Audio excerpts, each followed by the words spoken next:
Hi there, and welcome to Ian's Engage channel. I'm Ian. In a previous video I showed how I'd printed out the Shelfington track plan and pinned it down to the XPS form on top of the baseboard. In this video, while I've got the space to do it, I'm going to show how I tested which of my locos could climb up a steep gradient. For the tests, I'm using 3 lengths of Pico Code 80 Streamline FlexiTrack running on top of Woodland Scenic starter inclines of 4%, which have been teamed with various bits of XPS foam surrounding the gradients. The overall gain in height is around 65mm over a length of about 1500mm, which works out roughly as an overall gradient of just over 4%. The track is being powered by my DigiKeys DR5000, and I started off controlling the locos using the Z21 app from my iPad over Wi-Fi. The locos in question are my trusty Dapple Class 33, which you'll have seen before if you've been following my progress. Over the past few months I've now expanded my fleet to 4 locos, with the other 3 being a Graham Farish Class 03, a Graham Farish Class 08, and my most recent addition, a Graham Farish Class 101 DMU. None of these new locos have been run in yet, and the Class 08 and Class 101 haven't even been powered on, so hopefully all will be well when they meet the track. First to take on the incline was my trusty Class 33.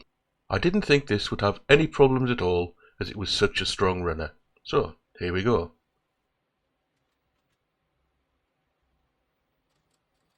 Up the incline she goes with no drama whatsoever. And then back down again. Well, that looked easy, and there's plenty of power to spare. For what it's worth, I'm not going to go above 50% speed in any of these tests. Next up is my tiny Class 03 shunter. Now, at this point, the Z21 app disconnected from the DigiKeys Wi-Fi and refused to reconnect. So, I switched to the DigiTrains Pro app, which connected straight away, and which I think I prefer, to be honest. Anyway, the Class 03 jumped into life and was very responsive. Unfortunately, the little loco had a problem halfway up the incline as it grounded on one of the pins I was using to secure the track. I removed the pin, then it happened again a few inches further along the line, so I ended up removing all of the pins to ease the way for the 03, as I didn't think that the track was going anywhere, and began the test again. This time the little loco ascended and descended the gradient without any problems at all.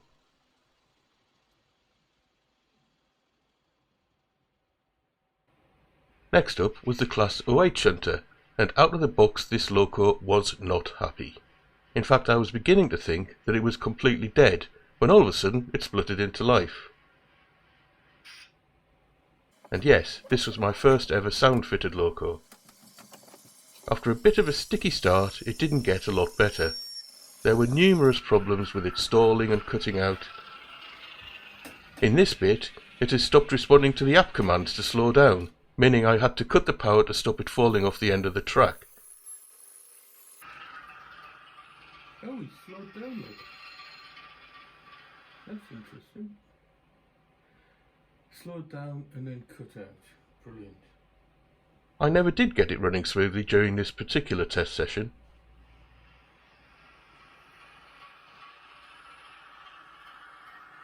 However, even with its problems, it went up the incline, and I was hopeful it would perform much better once it had been run in.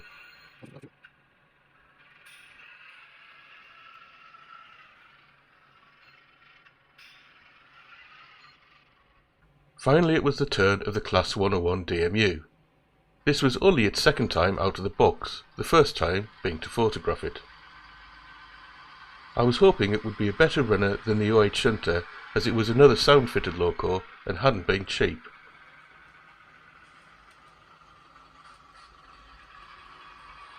As it turned out, it was absolutely brilliant, and I was so pleased, as I have a soft spot for these old DMUs, having travelled on them frequently as a kid along the coastal line between Darlington and Hartlepool.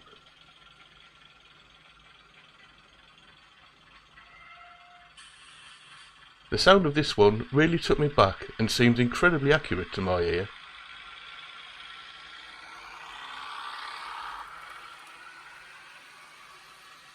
Anyway, as you can see, the Class 101 had no problem at all traversing the incline. All of this meant that I'd run out of locos to test.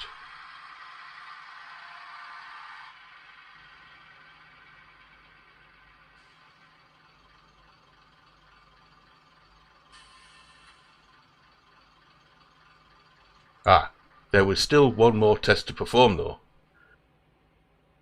and that was using my lightest loco, the Class 03, to pull some rolling stock up the incline. I figured that if the loco could pull 3 coaches, then I'd be happy that all of my locos could pull more. So here's the little Class 3 pulling some rolling stock up the incline. Okay, obviously it's really struggling and there's lots of wheel slip, but in reality this little loco wouldn't be pulling this number of coaches up an incline like this, and in the end it did manage to get up the hill, albeit with a speed set to something like 75%. So that's where I was going to end this video, but I couldn't resist trying my Class 33 to pull the short rake of coaches. As expected, this fantastic loco did the job as smooth as could be, even managing to crawl up the incline at around 20% speed. I have no doubt that this could probably pull 6 or more coaches up the gradient should it ever need to. Well, given that I'd tried the Class 33, I went on to try the temperamental Class 08, which seemed to be running much better during this test.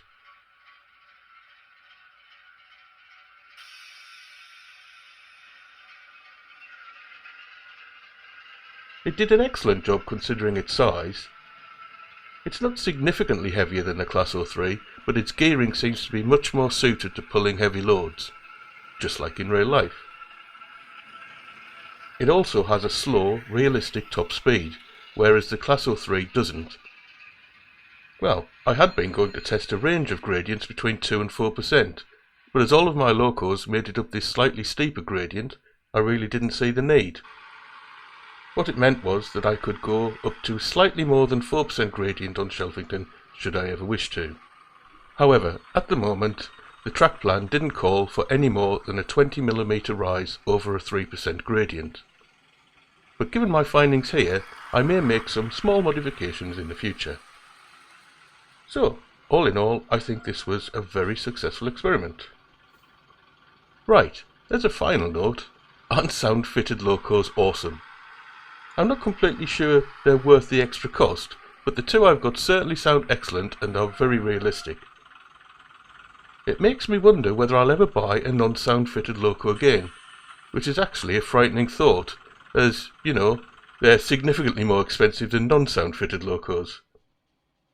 Oh well, that's about it for this update. I hope you enjoyed it. If you've got any hints, tips, useful tools or techniques to pass on to a beginner in N-gauge modelling, or if you simply want to say hello, then please do so in the comment section. Anything and everything you've got to say will be greatly appreciated. In the meantime, thanks very much for watching. Hopefully I'll have another update on my progress soon. Bye.